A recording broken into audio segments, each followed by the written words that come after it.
Hello, I am the Dishamon Pal, and so just recently I've been hankering. Oh, sorry about that mess here. I'm going through moving at the moment. Uh, Hopefully settle down in a place of my own pretty soon. But so in the meanwhile, I'm good with words. But just recently, I don't know why it just hit me. I'm like, you know what I want to do? Collect every single GameCube game. Don't know why, but I'm just like, you know what? I think that sounds pretty okay. And there's over 600 plus GameCube games, so it should be interesting. So called this like episode. Well, it's gonna be episode one, but it's like a little thing. With me is my pile of GameCube games that I've always had. Initially, this is the GameCube games I owned before working towards this goal. Originally, I tried to list it in order from when I acquired them, but then I'm like, well, I don't know if I got this before this, da da da da da. So I just kind of gave up at some point and just listed a random order here. But yeah, we're gonna look at these right now, and I actually have a list here because you gotta have a checklist. Mess with wires again. Yes, I keep some of my wires in plastic baggies to try to separate them, but as you can see, even I mess up with that. Well, right, first game is Mario Party 4. This is the game that I got. I'm pretty sure this is the first game I ever got for the GameCube. It's a good Christmas. Mario Party 4. Funny enough, the only Mario Party I ever played. And this is actually perfect because one Christmas, and it was a pretty good Christmas if you ask me, but it was 4 of us, because I have 2 brothers and 1 sister. Each of us got a GameCube that year in one game, and this was the game that I got for it. And it was pretty great because, it was the 4 of us, GameCube's 4 players, and honestly, Mario Party 4 is a pretty fun time. We always had a blast with this. But yeah, this is my original. It's still in pretty decent shape, if I gotta say, compared to some of the other games I'm gonna show off. Next game is Worms 3D. Actually had a lot of fun with this. I know I got this pretty early on as well. But it's a good game. Lots of fun. Used to play the PlayStation version of Worms all the time, and then I saw this, and I'm like, yeah, I'm gonna get this. So that was fun. Of course, me being a Final Fantasy guy, I got Final Fantasy Crystal Chronicles. Never beat this one. I gotta sit down and play it one of these days. Or beat it one of these days, I should say. Had some experience with multiplayer with my brother with this one, but not too much. Usually whenever I'm playing this, it's single player. Here's the granddaddy of them all, Resident Evil 4. Fantastic game. Really, it's there's a reason why this game is so highly praised. It's a good game. Only for GameCube, it says, which is not true. Sorry about the lighting, too. It's not the best, I realize. Yeah, for Resident Evil. Good Resident Evil game. Not my favorite, but it's up there. Fire Emblem Path of Radiance. $24.99. If only that game was actually going by that price nowadays. Unfortunately, this game does not have the manual because I did buy this used at one point. And early on in the GameCube, though, when GameStop was still selling GameCube games. But good fan. I like this game. It's a good Fire Emblem. My only gripe, really, with this particular game is, unlike the GBA games, you can't. There's not like a library for support conversations, so you can't have 100% thing with that. But from my understanding, you can you can view that with a save file on the game after that for the Wii. But I never played that one. Next up is Beautiful Joe, the GameCube. Only for GameCube, which is also a lie. But at the time it was. Life is Beautiful. Pretty good beat 'em up. Never beat it though. And if I ever want to play, like, ever get a hankering for Beautiful Joe, I'm probably just gonna get the PS2 version because that's more complete, and it has Dante from Devil May Cry. Has that fancy sticker and everything, but not really. Next up is Metroid Prime. This is not the original case, as you can see. This is some kind of like just regular case. Maybe at some point I'll replace it with like an original GameCube case, because I'm like that. But Metroid Prime. Barely played this actually, but I know a lot of people like this game. Honestly, I was just never a Metroid guy. Like, I did pick up this game to try to find, like, this was my first attempt at trying the Metroid games, but now that I'm older, and maybe I'll give it another shot again.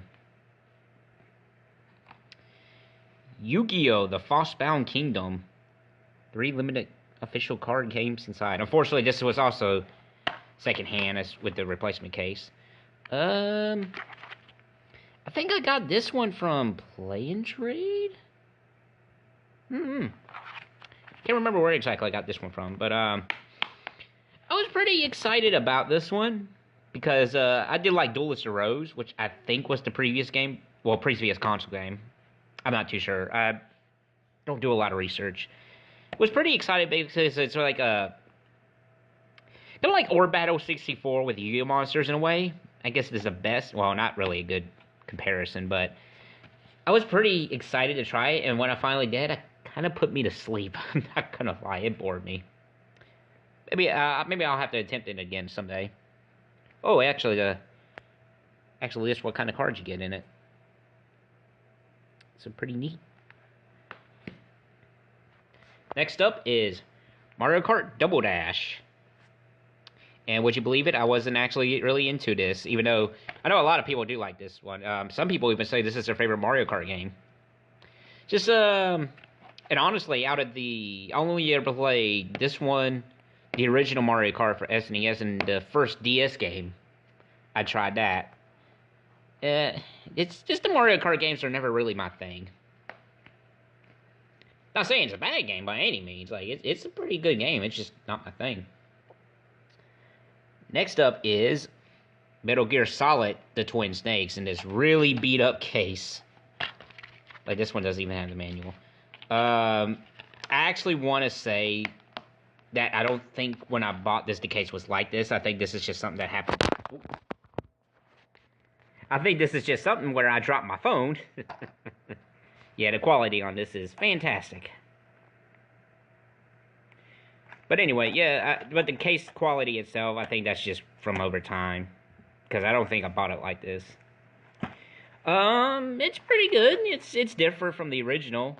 My biggest gripe with this really was getting used to the controls, because that was really the big obstacle with me when it came to this remake. Was the control? It's like the GameCube controller is so different from the PlayStation controller. Even though by that point I had played Resident Evil 4 and all these other games on GameCube, I should have got used to it, but I don't know, just the control scheme. It took me a while before I could get used to it, but after that, it was smooth sailing. Now, I remember picking this up completely at random because I remember this was just cheap, and I just bought it and never played it. Based off the movie, King Arthur. That's something actually I'm kind of looking forward to, believe it or not. All these movie licenses, video games on this GameCube. It's gonna be special.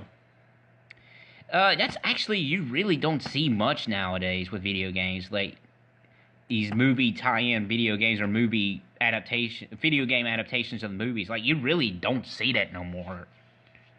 Like, I'm trying to remember the last one. I guess the Marvel movies would be the last couple that I can think of. Unless I'm just being oblivious and just not really looking into it.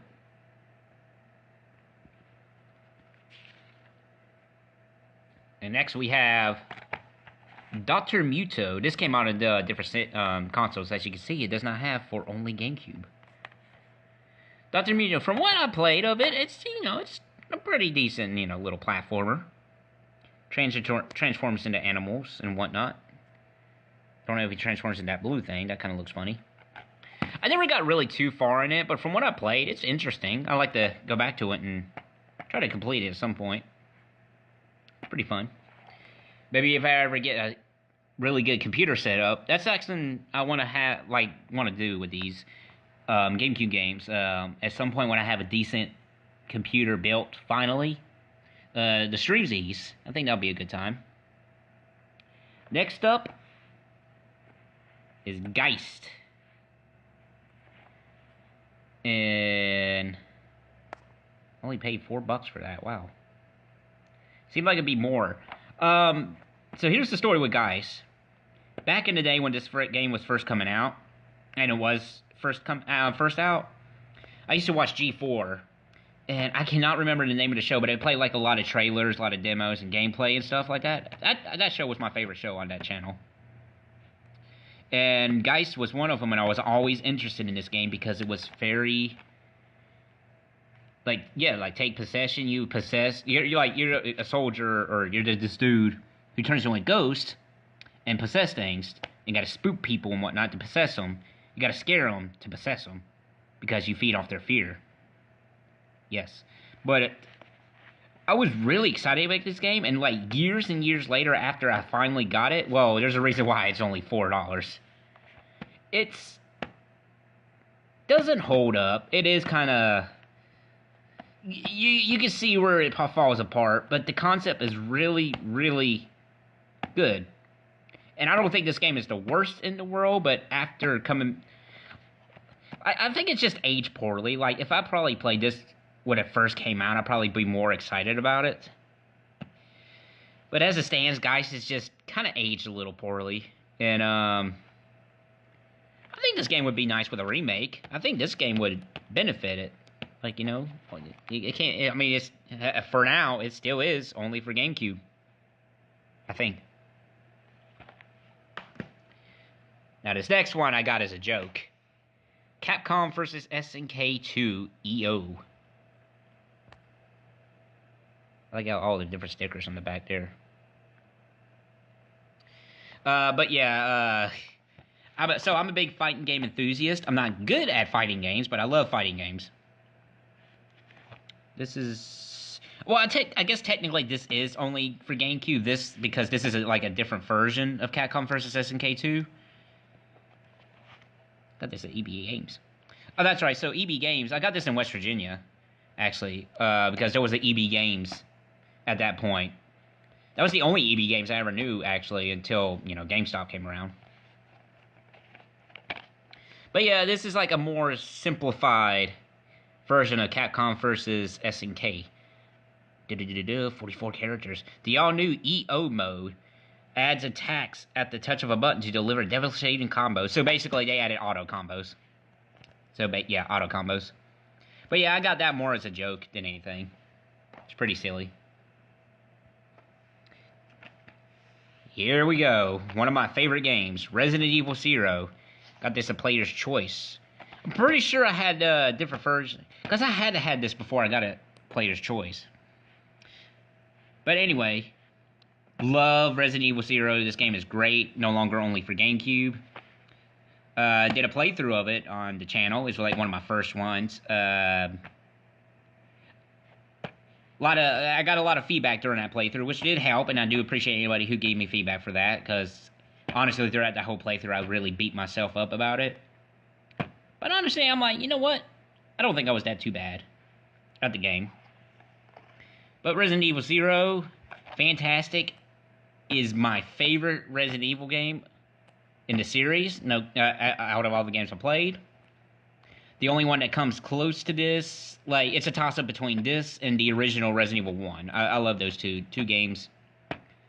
It flip-flops from day to day, but Resident Evil 0, it's great. I love it. Gun. So, I just picked I was always interested when this game was coming out. I was like, oh, that looks neat, because beforehand I played Dead Revolver, and that was a pretty fun game. That was a game I thought I wouldn't really get into, but, then, you know, there was Gun here, and I was like, you know what? I'll pick it up. And I got the GameCube version just to be silly. And never played it. So, as of right now, this game I have never touched. I still haven't even played Gun in general at all. So, yeah, that should be neat. Neat. And then the last game in my initial collection before I made this GameCube collection goal, I just picked up this recently because I wanted something goofy. Rocket Power Beach Bandits. Only $4 for that.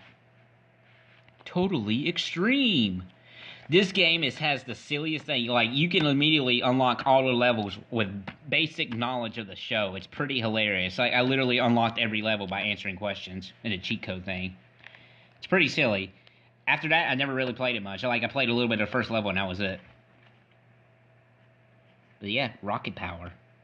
Nickelodeon. Not only for GameCube, which, I suppose it's not only for GameCube.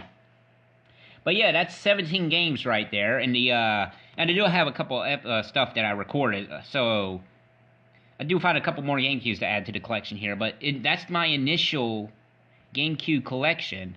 That's 17 games altogether. Out of 600 and so. And it's going to be great. Like, I'm really going to be looking for a complete GameCube collection. I think it's going to be a fun time.